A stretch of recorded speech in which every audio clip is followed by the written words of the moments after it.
ನಮಸ್ತೆ ಕರ್ನಾಡಿನ ಜನತೆಗೆ, ಅಮೋಘ ವರ್ಲ್ಡ್ಗೆ ತಮ್ಮೆಲ್ಲರಿಗೂ ಆತ್ಮೀಯವಾದಂಥ ಸುಸ್ವಾಗತ. ಕೊಹ್ಲಿಯವರ ಸ್ಟ್ರೈಕ್ ರೇಟ್ ಬಗ್ಗೆ ಮಾತನಾಡುವವರಿಗೆ ಸರಿಯಾದ ಉತ್ತರ ಸಿಕ್ಕಂತಾಗಿದೆ. ಟಾಟಾ IPL 2024ನ ಆರೆಂಜ್ ಕ್ಯಾಪ್ ಹೋಲ್ಡರ್ ಯಾರೆಂದರೆ ಅದು ವಿರಾಟ್ ಕೊಹ್ಲಿ. ವಿರಾಟ್ ಕೊಹ್ಲಿ ಅವರು ತಮ್ಮ ಸ್ಟ್ರೈಕ್ ರೇಟ್ ಬಗ್ಗೆ ಮಾತನಾಡುತ್ತಿರುವವರಿಗೆ ತಮ್ಮ ಬ್ಯಾಟಿನ ಮುಖಾಂತರವೇ ಉತ್ತರವನ್ನು ನೀಡಿದ್ದಾರೆ.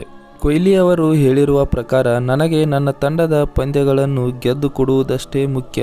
ಸ್ಟ್ರೈಕ್ ರೇಟ್ ಬಗ್ಗೆ ಮಾತನಾಡುವವರು ಸ್ಪಿನ್ನರ್ಗಳ ವಿರುದ್ಧ ಆಡಲು ಬರುವುದಿಲ್ಲ ಎನ್ನುವವರು ಕೇವಲ ಅವರು ಮಾತನಾಡಲು ಅಷ್ಟೇ ಯೋಗ್ಯ. ಕಾಮೆಂಟೇಟರಿ ಬಾಕ್ಸ್ನಲ್ಲಿ ಕುಳಿತು ಮಾತನಾಡುವುದು ಬಹಳ ಸುಲಭ. ಅಂಕಣದಲ್ಲಿ ಇಳಿದು ಆಡುವುದಕ್ಕೂ ಮತ್ತು ಕಾಮೆಂಟೇಟರಿಯಲ್ಲಿ ಕುಳಿತು ಮಾತನಾಡುವುದಕ್ಕೂ ತುಂಬಾ ವ್ಯತ್ಯಾಸವಿದೆ. ಭಾನುವಾರ ಮೇ 26ರಂದು ಚೆನ್ನೈನ MA ಚಿದಂಬರಂ ಕ್ರೀಡಾಂಗಣದಲ್ಲಿ ನಡೆದ 2024ರ ಇಂಡಿಯನ್ ಪ್ರೀಮಿಯರ್ ಲೀಗ್ನ ಫೈನಲ್ ಪಂದ್ಯದಲ್ಲಿ ಸನ್ ರೈಸರ್ಸ್ ಹೈದರಾಬಾದ್ ತಂಡದ ವಿರುದ್ಧ 8 ವಿಕೆಟ್ಗಳ ಭರ್ಜರಿ ಗೆಲುವು ಸಾಧಿಸಿದ ಕೋಲ್ಕತಾ ನೈಟ್ ರೈಡರ್ಸ್ ತಂಡ 3ನೇ ಬಾರಿಗೆ IPL ಟ್ರೋಫಿ ಎತ್ತಿ ಹಿಡಿದಿದೆ.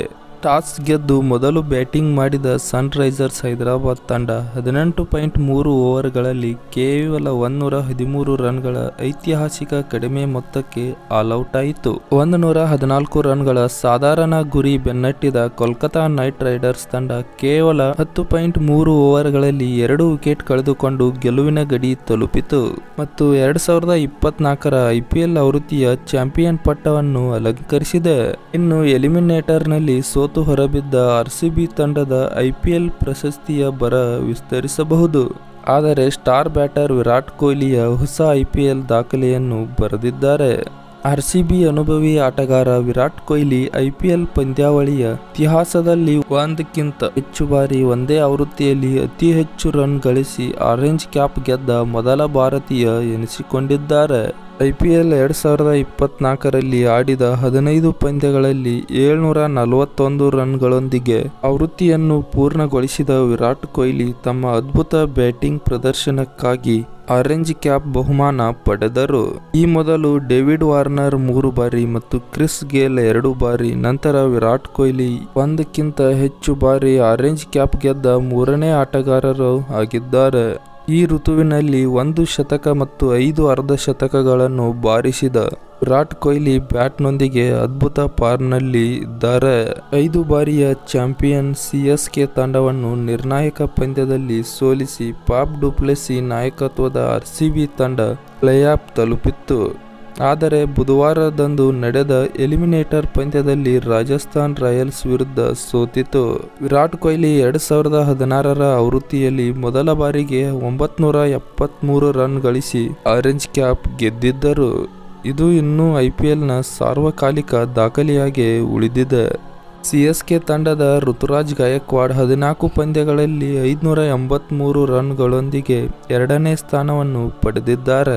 ರಾಜಸ್ಥಾನ್ ರಾಯಲ್ಸ್ ತಂಡದ ಯುವ ಬ್ಯಾಟಗಾರ ರಿಯಾನ್ ಪರಾಗ್ ಕೂಡ 16 ಪಂದ್ಯಗಳಲ್ಲಿ 573 ರನ್ ಗಳಿಸುವ ಮೂಲಕ ಅಗ್ರರ 5ರಲ್ಲಿ ಸ್ಥಾನ ಪಡೆದ ಏಕೈಕ ಅನ್ಕ್ಯಾಪ್ಡ್ ಆಟಗಾರ ಎನಿಸಿಕೊಂಡಿದ್ದಾರೆ.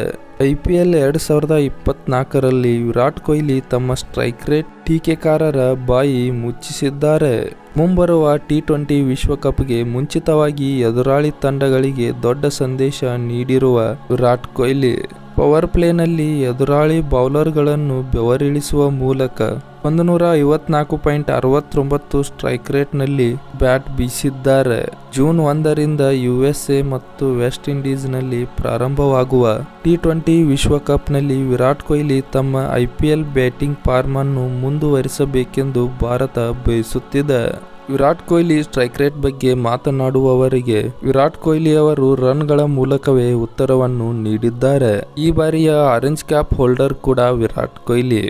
ವಿರಾಟ್ ಕೊಹ್ಲಿ ಆಡಿರುವ 15 ಪಂದ್ಯಗಳಲ್ಲಿ 741 ರನ್ಗಳನ್ನು ನೋಡಿದರೆ ಪ್ರತಿ ಮ್ಯಾಚ್ನಲ್ಲೂ 50 ರನ್ಗಳು ಬಂದಂತಾಗುತ್ತದೆ. ಈ ರೀತಿಯಾಗಿ ವಿರಾಟ್ ಕೊಹ್ಲಿ ತಮ್ಮ ಹೇಟರ್ಸ್ಗಳಿಗೆ ಸರಿಯಾದ ಉತ್ತರ ನೀಡಿದಂತಾಗಿದೆ.